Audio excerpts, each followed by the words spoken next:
is 9 o'clock. It's Friday morning. You're watching OTB AM. Alan Quinlan, good morning to you. Morning, lads. How are you? Flying it, loads to get stuck into, including Jason Jenkins getting a recall for South Africa. We'll get into that in a minute. But first of all, we wanted to touch on the RFU women's contracts, that the story that emerged this week. And for people who've missed it, Ireland taking its first steps, major steps it should be said, into full-time professional rugby in the women's 15s game. 29 players have accepted contracts which range from €15,000 to €30,000 and bonuses on top of that. Some of that 29 accepted number were already on sevens contracts.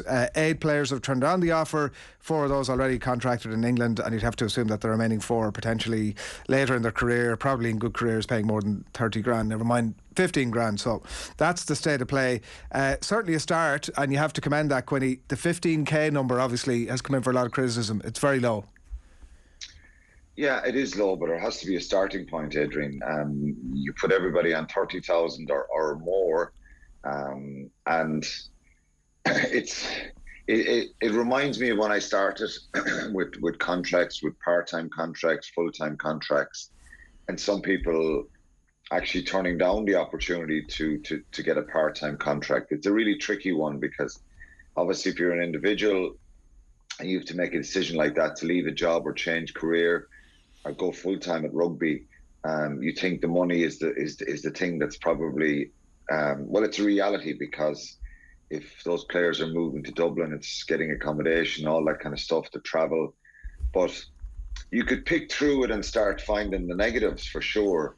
But I think it's a real starting point, and having it incentivized and they have to start somewhere. Incentivizing it gives the players opportunities. Obviously, if you were on the 15,000, that you could get up to the higher level based on performance. But very similar to when I started, it's a risk. It's a risk for the individuals. And I know some players, when I started in Munster in 1997, they chose not to take up contracts. They stayed in their jobs. Some of them never changed from that position and didn't play a lot for Munster, played a little bit in the earlier years. But it wasn't it wasn't what they wanted to do. It's a very difficult one, Adrian, here to come in and offer contracts, 50, 60, 70,000 euro worth of contracts for individuals, because, you know, it has to be real too for the IRFU as regards the game generating a return as well. But I think it's a really good starting point. Where is rugby in the sense of, like, do the IRFU care enough about that, or do they feel that, like, the likes of Gaelic football and football are basically passing us by here in terms of women's sport? No, I think, Johnny, it's a really good question. And the last couple of years, I think obviously there's been a lot spoken about equality and in the women's game, and them getting more support, particularly in the rugby. Getting more of a challenging domestic league, improving that, giving a good pathway for young girls coming through in the game as well, and the opportunities. But it goes back to brass tacks, particularly in a professional game. You have to generate some sort of form of income as well, and at the moment, commercially, the women's game wouldn't generate or balance the books, if you like. So. The IRFU have to, and obviously with the independent review after the World Cup, there was lots of issues, and I know a lot of those issues were based around equality and the women feeling that they needed more support and more of an emphasis on trying to grow the game. The IRFU have taken action. So out of that report, and I think Kevin Potts has been really positive since he's come in as president. He's spoken, David Mustafa has spoken about it. And I think a lot of good stuff has happened. Is there still issues? Yes, around the domestic league is the problem here, and the pathway. Yeah. And it's very similar in Scotland and Wales, because most of the Scottish players and most of the Welsh players play in England. So it's not as if we're the only ones that are struggling domestically to generate the game. But it's a relatively new situation in the last couple of years, where the high performance level has increased, and there's more viewers now watching the game. It's on TV more, so it's early part of the journey, and there has to be some form of patience. And I think the IRFU admitted the mistakes they made. And I think they came out and they're trying now. So they must be commended for that. I think even with these announcements and probably working with Gillian McDarby, who's the head of women's performance, I think there'll be certain feedback they'll get. There'll be certain things that they can maybe do differently or change. But by and large, I think it's a very positive opportunity. And I'm not surprised that some of the women haven't taken up the offers, particularly the ones in England, because it's a risk. And it was a risk right at the very start when I was there, because I remember, I know I'm referencing back to then, I remember guys who had jobs and were saying, I'm not giving up my job for $7,500 a year and match fees. Who knows whether I get picked or not? I gave up my job because I was a mechanic and I was young and I wanted to be a professional rugby player. Rugby had only gone professional. So there's some similarities here to the structure and the situation and the uncertainty and maybe some of the nerves from some of the players. I do like the fact, and I think David Nussafora covered that as well yesterday, that even if you don't take up a full-time contract and you're still selected for Ireland, you will get win bonuses and match fees and stuff. So there's a chance there that they can feel like they're getting some money for playing the games as well, and a financial return.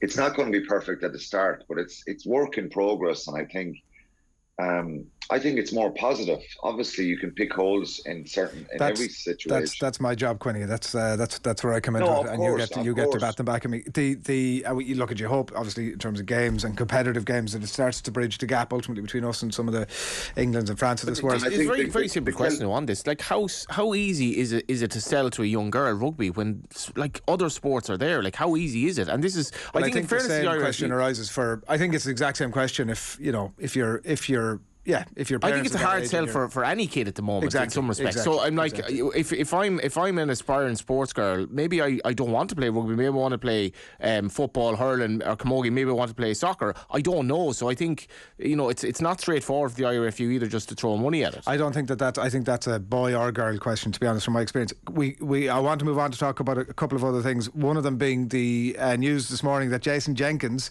is in the South Africa squad for their tour up here in the next few weeks. Queenie, we keep touching on this every week, that Jason Jenkins' star continues to rise and rise and rise, and I know that we've chatted about it before, but Munster obviously kicking themselves that they probably had a good idea of the quality of this guy, and injury obviously hampered him to a point, but and it might not be that he gets into 23, but another step up the rung for Jason Jenkins. Yeah, it is, and it's no great surprise. I think obviously Jack Meenenbar and Rassie Erasmus, and there's a bit of method to their madness here, that they're bringing someone into their squad who's obviously working with the vast majority of these players. And I know Rassie always is trying to think outside the box like that. Can he get any piece of information? They're going to be meeting each other in a World Cup next year. And also he's played well. Jason Jenkins has played well. Obviously, his progress in Munster wasn't just hampered, it was non-existent really because of the injuries. And that's just a bit of luck. They couldn't keep him. They had young seconders coming through. Leinster were looking for someone of that profile, a big physical player. And I think, obviously there's been a fair bit of talk about adding a little bit more bulk to an already outstanding pack of forwards. So he's done very well for him, but it's not a surprise, because I think if you're Rassie Erasmus, you're Jack Meenenber, you're thinking he's playing well, he's based in Ireland, he's working with these guys every day. What can we learn from him as well? Is it only about that then, Quinny, as opposed to... No, I think I don't know. He's played well.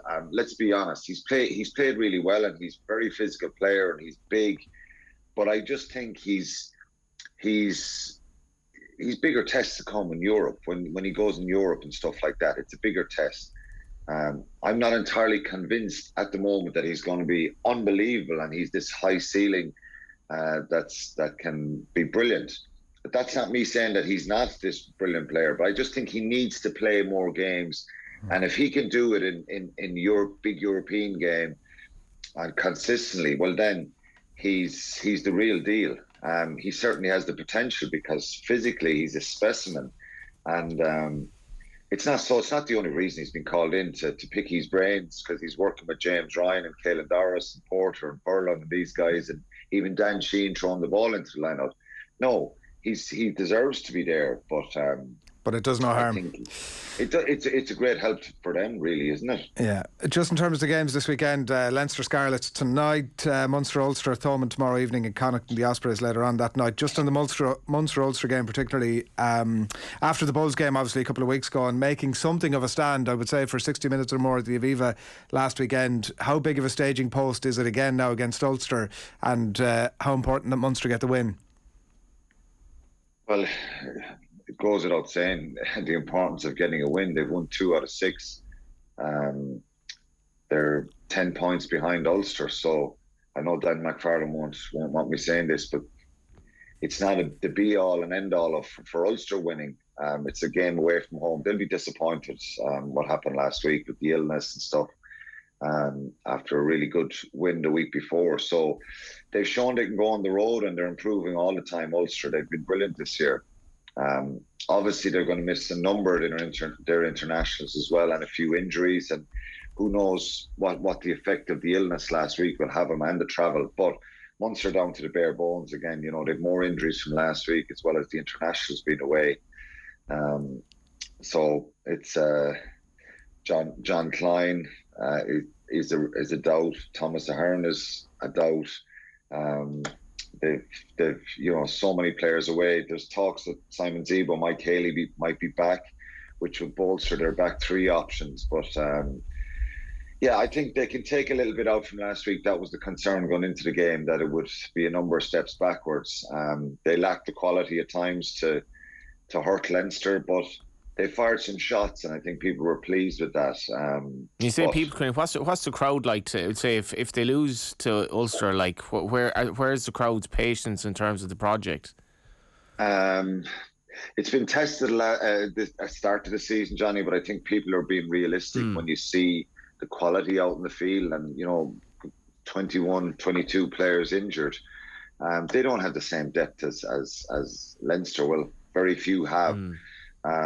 So there's patience there, but I think this becomes a serious enough situation if they lose tomorrow evening against Ulster, because I think it's like a Champions League qualifications scenario now for Munster. It isn't about winning trophies; it's about trying to get into that 6th, 7th, 8th position in the league come the end of the season, and it would be catastrophic if they didn't get into Europe. So they've got to just start finding a way to win these games that their backs are against the wall, and they're not helped by the injuries, things that are going on.